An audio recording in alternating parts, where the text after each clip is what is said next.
Mirza television కి స్వాగతం. ఏం చేయాలి?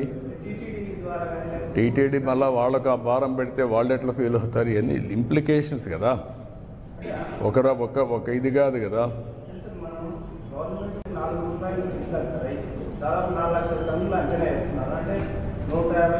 అది ఇచ్చామ్మా, దానికి నేను రేపు అన్నీ మీరే కొనాలన్నా కూడా ఎక్కడ కొనగలుగుతామంటున్నా. క్రాప్ మేనేజ్మెంట్ ప్యాటర్న్ కూడా చేంజ్ చేయాలి. అందుకే ఎప్పుడు రాష్ట్రంలో ఎక్కడ ఇవ్వని విధంగా 200 నుంచి 250 కోట్ల రూపాయలు అవుతుంది మనం ఇచ్చే సబ్సిడీ కూడా ఒక్క మ్యాంగో రైతులకే. అది కూడా మనం ఇస్తున్నాం. మిగిలిన విషయాలన్నీ కూడా మాట్లాడతాం. మధ్యాహ్నం అందరితో మాట్లాడి ఏ విధంగా మనం చేయగలుగుతాం అన్ని విషయాలు చేస్తాం. నిజమేనాయా? ఏం చేయాలంటున్నా? ఎవరు పెట్టాలి? టీటీడీ పెట్టాలి. వాళ్ళు ఏమంటారు? మేము ఎందుకు చేయాలంటే మళ్ళీ అవన్నీ విషయ సర్కిల్స్ కదా. భక్తుల యొక్క సెంటిమెంట్స్ కూడా మనం చూసుకోవాలి కదా. అవన్నీ ఉంటాయమ్మా. ఇవన్నీ ఏంటి ఎప్పుడన్నా చేశారా? కాదు, ఎప్పుడన్నా 4 రూపాయలు ఇచ్చి కొన్నారా? రెండోసారి నేనే కొంటున్నా. వ్యవసాయం బాగా చేస్తున్నాం కాబట్టి ఆదాయం ఇది కూడా దిగుబడి బాగా పెరిగింది. ఈ సంవత్సరం ఎప్పుడు లేని దిగుబడి వచ్చింది. ఇంటర్నేషనల్ మార్కెట్లో ప్రాబ్లం వచ్చింది. అదే సమయంలో గవర్నమెంట్ ఆఫ్ ఇండియా కూడా రిక్వెస్ట్ చేశాను, ఈ జ్యూసెస్ కానీ వీటన్ని ట్యాక్స్ వేయద్దని. We're working all these things, will sort it out. రైతు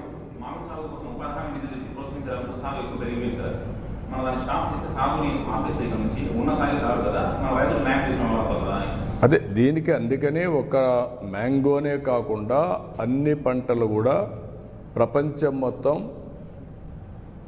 ఆహారపు అలవాట్లు మారాయి. ఎప్పటికప్పుడు పళ్ళు తినేది ఎక్కువైంది. రెండోది కూరగాయలు ఎక్కువ అవుతున్నాయి. ఈ రెండు వచ్చినప్పుడు రాయలసీమ అనుకూలమైన ప్రదేశం కాబట్టి మనం ప్రమోట్ చేశాం. దీన్ని ఏ క్రాపులు పండించాలి అనే దానిపైన నిరంతరం కూడా మనం పర్యవేక్షిస్తాం. పండించిన పంట వాల్యూ అడిషన్ కూడా ఫుడ్ ప్రాసెసింగ్ కూడా వెళ్ళాలి.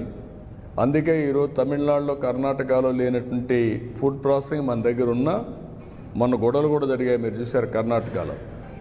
వాళ్ళంతా ఇక్కడ తీసుకొస్తామంటే మనకే చాలదని చెప్పి మనం చెప్పాం. ఇంకా చేయాల్సిన అవసరం ఉంది. ఫుడ్ ప్రాసెసింగ్ రావాలి, ఇంటర్నేషనల్ మార్కెటింగ్ రావాలి.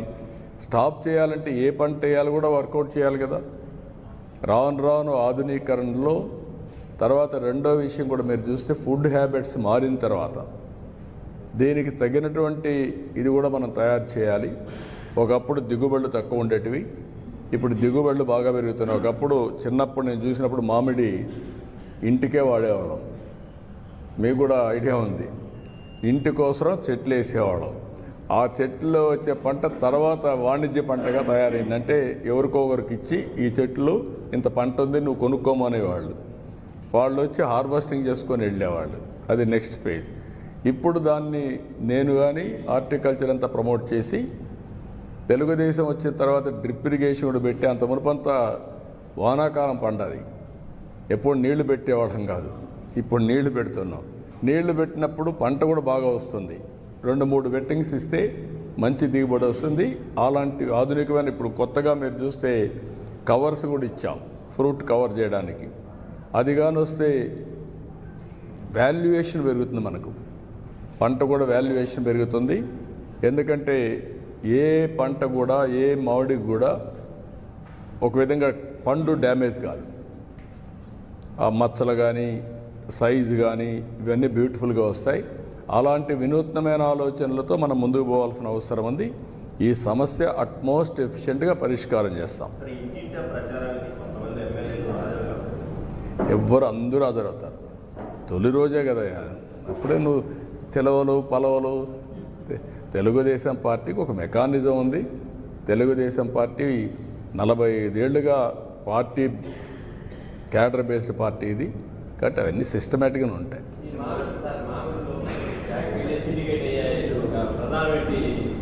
వాళ్ళు సిండికేట్ అయ్యేది కాదు ఇక్కడ.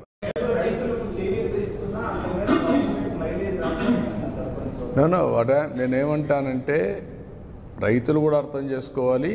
రాజకీయాలు ఎప్పుడూ ఉంటాయి. ఏమీ చేయని వాళ్ళు శివ రాజకీయాలు చేస్తూ ఉంటారు ఎప్పుడు నేను అడుగుతున్నా, ఎప్పుడైనా ₹1 ఇచ్చారు చిత్తూరు రైతాంగానికి? ఎప్పుడన్నా కానీ డ్రిప్ ఇరిగేషన్ ఇచ్చారా? మరి వీళ్ళు మాట్లాడడం ఏంటి? కనీసం రాయలసీమలో 2000 కోట్లు ఖర్చు పెట్టారు ఇరిగేషన్లో. వీళ్ళు మాట్లాడడం ఏంటి? నేను ఈరోజు 3950 కోట్లు ఒకేసారి 100 యువకుని డబ్బులు ఇచ్చాను. మైక్రో ఇరిగేషన్ 90% సబ్సిడీ ఇస్తున్నాం. వాళ్ళు 7500 వేసి నేను 15000 ఇస్తున్నాను. 14,000 మేము ఇస్తున్నాం. ఏది అన్నదాత సుఖీభావ కింద. కాబట్టి అన్ని ప్రోగ్రామ్స్ అన్నీ రివైవ్ చేశాం. ఇరిగేషన్కి ప్రాధాన్యత ఇచ్చాం, పంటలకు ప్రాధాన్యత ఇచ్చాం, గిట్టుబాటు ధరకు ప్రాధాన్యత ఇచ్చాం.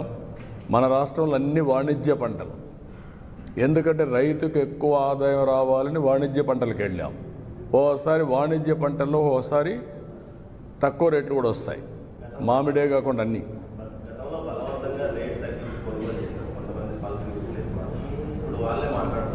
అదే నేను వీళ్ళు చేసిన ఎవరైనా కానీ ఫ్రీగా మాట్లాడే పరిస్థితి ఉంది. 5 ఏళ్ళు సొంతంగా చేస్తున్నారు, వాటాలు తీసుకుంటున్నారు, మాకు వచ్చే డబ్బులు వీళ్ళు కొట్టేస్తున్నారని చెప్పి కూడా పెద్ద గొడవలు అయినాయి.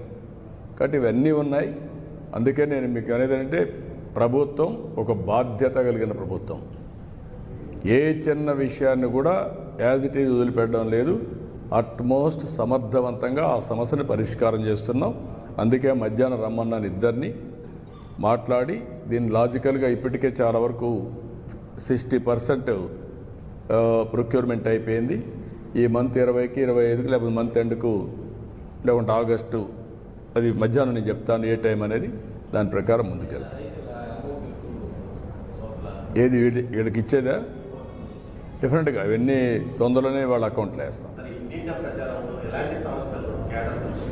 ఫస్ట్ డేనే కదా, ఎప్పటికప్పుడు మీకు అందరికి ఐడియా ఇస్తాం. సుపరిపాలనలో తొలి అడుగు, అనేక ఇబ్బందులు అధిగమించి ముందుకు పోతున్నాం. తల్లికి వందనం ఒకప్పుడు ఇచ్చింది ఒక్క బిడ్డకి ఇస్తే, నిన్న నేను పోతే ఒక 20 ఏళ్ళు తిరిగినప్పుడు 4, 5 మంది 7 మందికి ఇచ్చాం. Is it not our achievement? 7 మందికి ఇచ్చామంటే 1,05,000 రూపాయలు ఒక కుటుంబానికి, ఒక తల్లికి వందనం కింద ఇచ్చిన ఘనత తెలుగుదేశం పార్టీది.